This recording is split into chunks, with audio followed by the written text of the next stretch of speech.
सास बहू की ये कहानी पढ़कर सुनकर आपकी आंखों में आंसू आ जाएंगे। कुछ रिश्ते बहुत मीठे होते हैं, बस बातें कड़वी होती हैं। सास ने बहू को आवाज़ लगाई, अरे बहू कहाँ मर गई? अंदर से आवाज़ आई, जिंदा हूँ माँ जी। तो फिर मेरी चाय क्यों नहीं अभी तक आई? कब से पूजा करके बैठी हूँ। बहू बोली, ला रही हूँ माँ जी। बहू चाय के साथ साथ भजिया भी ले आई। सास ने कहा, ज़्यादा तेल खिलाकर मारोगी क्या? बहू ने कहा, ठीक है माँ जी, ले जाती हूँ। सास ने कहा, रहने दे, अब बना दिया है तो खा लेती हूँ। सास ने भजिया उठाई और कहा, कितनी गंदी भजिया बनाई है तुमने। बहू ने कहा, माँ जी मुझे कपड़े धोने हैं, मैं जाती हूँ। बहू दरवाजे के पीछे जाकर छिपकर खड़ी हो गई। सास भजिया पर टूट पड़ी और पूरी भजिया खत्म कर दी। बहू मुस्कुराई और काम पर लग गई। दोपहर के खाने का वक्त हुआ। सास ने फिर से आवाज़ लगाई, कुछ खाने को मिलेगा? बहू ने आवाज़ नहीं दी। सास फिर चिल्लाई, भूखे मारोगे क्या? बहू आई सामने खिचड़ी रख दी।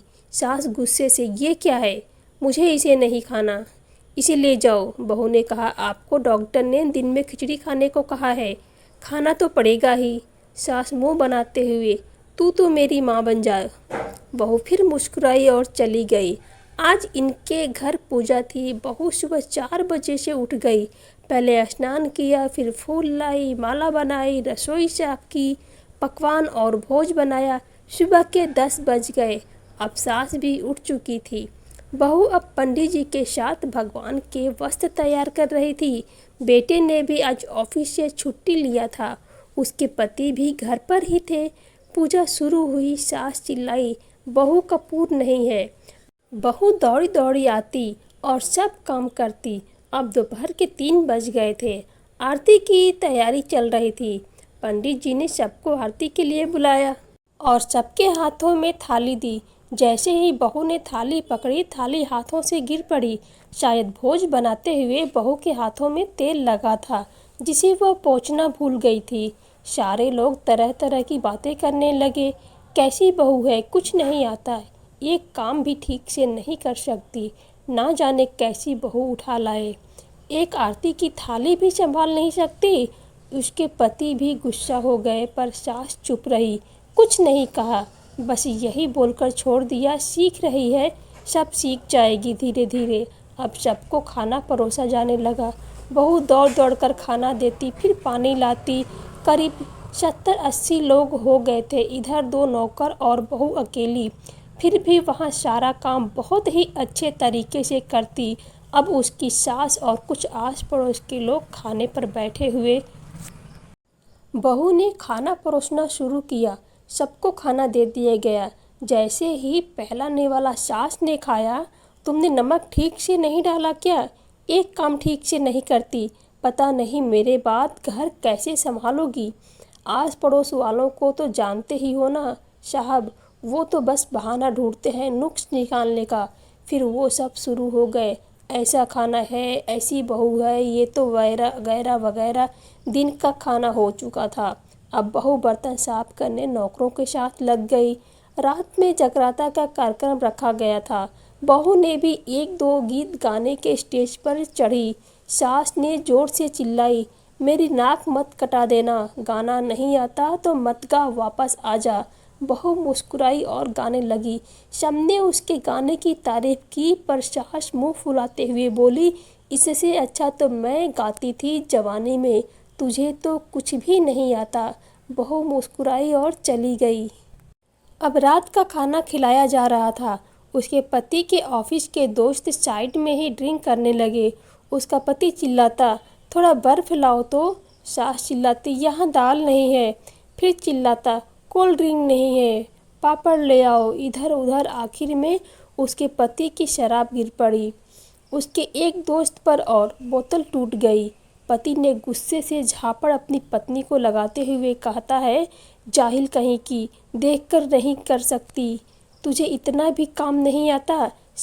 सारे लोग देखने लगे। उसकी पत्नी रोते हुए कमरे में दौड़ी। फिर उसके दोस्तों ने कहा, क्या यार, पूरा मूड खराब कर दिया, यहाँ नहीं बुलाता होता, हम कहीं और पार्टी कर लेते। कैसी अनपढ़ गंवार बीवी ला रखी है तूने। उसे तो मेहमानों की इज्जत और काम करना तक नहीं आता। तुमने तो हमारी बेइज्जती कर दी। अब आस पड़ोस की औरतों को और बहाना मिल गया था। वो कहने लगी, देखो क्या कर दिया तुम्हारी बहू ने, कोई काम की नहीं है। क्या मैं तो कहती हूँ अपने बेटे की दूसरी शादी करा दो, छुटकारा पाओ इस गवार से। सास उठी और अपने बेटे के पास जाकर उसे थप्पड़ मारा और कहा, अरे नालायक, तुमने मेरी बहू को मारा, तेरी हिम्मत कैसी हुई, तेरी टांग तोड़ दूंगी। उसके बेटे के दोस्त कुछ कहते ही वाले थे कि उसकी माँ ने घूरते हुए कहा, चुप, बिल्कुल चुप। यहाँ दारू पीने आए हो, जबकि पता है आज पूजा है और घर में तुम्हें पार्टी करनी है। कैसे संस्कार दिए हैं तुम्हारे माता पिता ने। और किसने मेरी बहू को जाहिल बोला, ज़रा इधर आओ, चप्पल से मारूंगी अगर मेरी बहू को किसी ने एक शब्द भी कहा तो। अरे पापी, तूने उस लड़की को बस इसलिए मारा कि तेरी शराब टूट गई।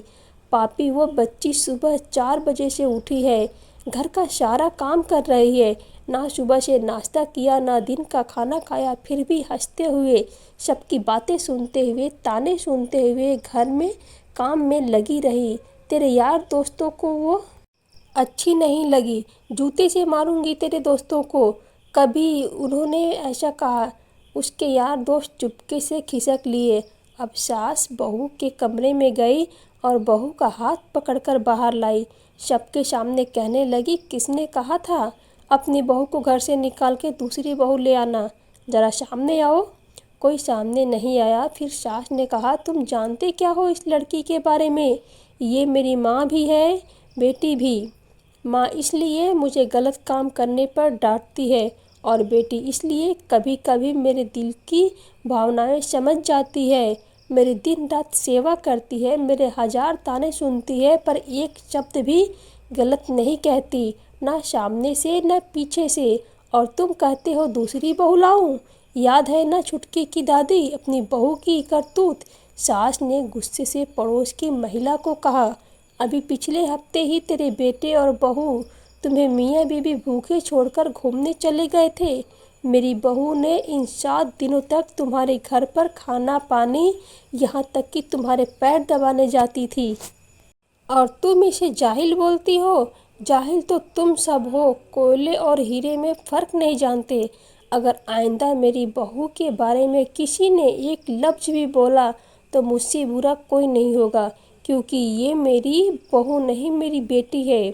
बहू सिसकियाँ लेते हुए फिर कमरे में चली गई। सास ने फिर एक प्लेट उठाई और भोजन परोसा, बहू के कमरे में खुद ले गई।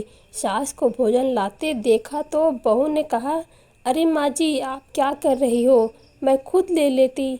सास ने प्यार से ताना मारते हुए कहा, डर मत, इसमें जहर नहीं है, मार नहीं डालूंगी तुझे। तुझे नई सास चाहिए होगी, पर मुझे अभी भी तू ही मेरे घर की बहू चाहिए। बहू ने अपनी सास को रोते हुए गले लगा लिया। सास भी रो दी। आज पहली बार सास ने कहा, चल खाना खा ले। फिर मजाक करते हुए कहा, फिर मेरे पैर दबाने चले आना, और ये ख्याल मत लाना कि सास पैर बोलती है तो किसी दिन इसका गला दबा दूंगी, क्योंकि कभी मैं भी यही सोचती थी। दोनों खूब हंसने लगती हैं। इसी बीच बेटा भी कमरे में आ जाता है और अपनी बीवी से माफ़ी मांगता है, और पूरे परिवार में फिर से खुशियाँ छा जाती हैं।